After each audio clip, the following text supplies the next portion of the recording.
এক নম্বর প্রথম কারণটা হচ্ছে জনগণের উপর অত্যাচার চালিয়েছিল, জুলুম করেছিল, নির্যাতন করেছিল।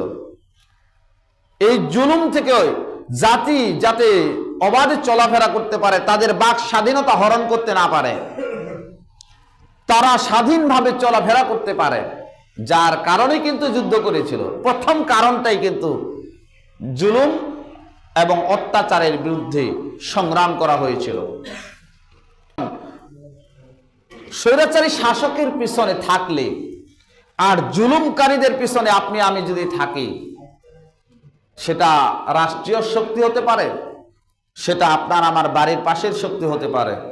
যারাই জুলুম করবে, নির্যাতন করবে, নিপীড়ন করবে, মানুষের উপর অন্যায়ভাবে কোনো কিছু চাপিয়ে দেওয়ার চেষ্টা চালাবে, এদের সম্পর্কে আল্লাহ সুবহানাহু ওয়া তাআলা সূরা হুদের 113 নম্বর আয়াতের মধ্যে চমৎকার ভাবে বলেছেন। আল্লাহ বলছেন, ওয়ালা তারকানু ইলাল্লাযিনা যালামু ফাতামাসসাকুমুন নার।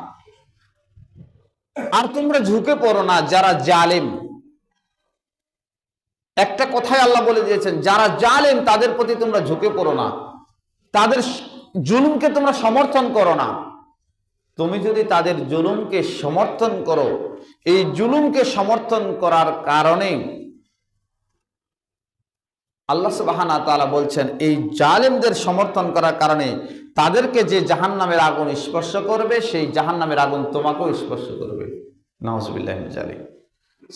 সুনান আবু দাউদের 2259 নম্বর একটি হাদিস, আল্লাহ রাসূল সাল্লাল্লাহু আলাইহি ওয়াসাল্লাম বলছেন,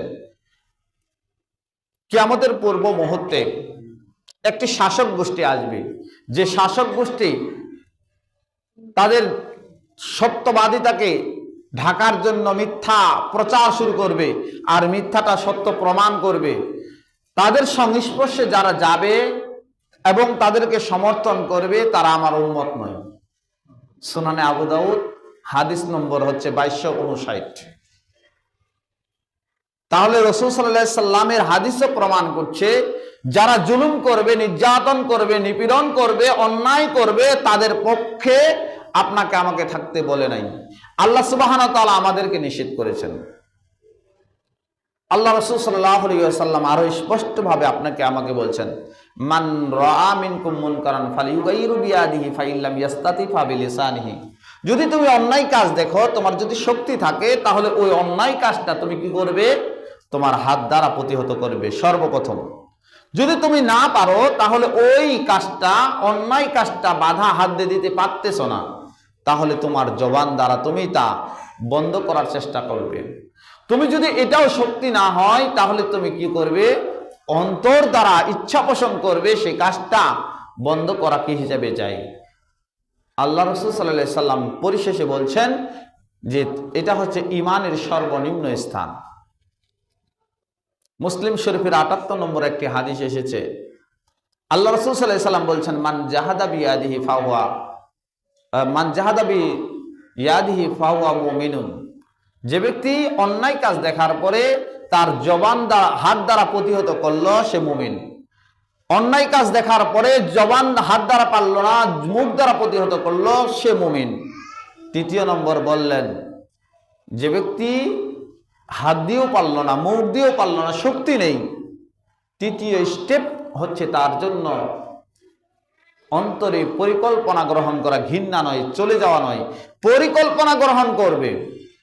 এই তিনটির কোনো একটি তার অন্তরে আসলো না, এই খারাপ কাজটা কিভাবে বন্ধ করা যায়, এই জুলুম নির্যাতন কিভাবে বন্ধ করা যায়, এটা কারো যদি অন্তরে না আসে, আল্লাহ রাসূল সাল্লাল্লাহু আলাইহি সাল্লাম বলছেন, হাব্বাতু খারদালিন, তার অন্তরে সরিষা দানা পরিমাণ ঈমান নেই। নাউজুবিল্লাহ বললেন না?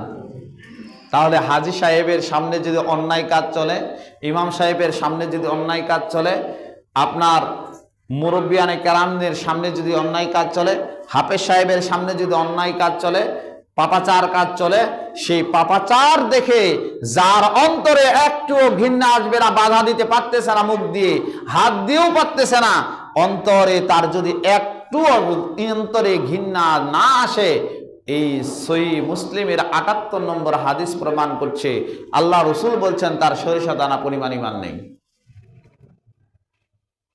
তাহলে কি পরিণতি হতে পারে? যখন ঈমান থাকবে না তখন তার দ্বারা সব কাজ করা সম্ভব।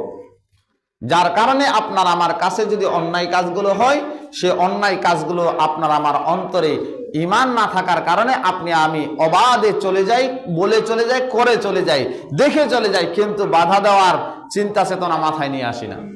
যখন এই বাধা দেওয়ার চিন্তা আসে, বুঝতে হবে ওই মুহূর্তে আপনার আমার অন্তরে ঈমানের কিছু একটা অংশ আছে যার কারণে হচ্ছে। এই হাদিসটুকু যদি আপনি স্মরণ রাখেন তাহলে বাকি বিষয়গুলো আপনারা বুঝতে সহজ হবে। তাহলে জুলুম নির্যাতনের বিরুদ্ধে সর্বপ্রথম এই স্বাধীনতার সংগ্রামের প্রথম যে কারণটি ছিল সেটা জুলুম অত্যাচারের বিরুদ্ধে রুখে দেওয়ার জন্য এই সংগ্রাম হয়েছিল।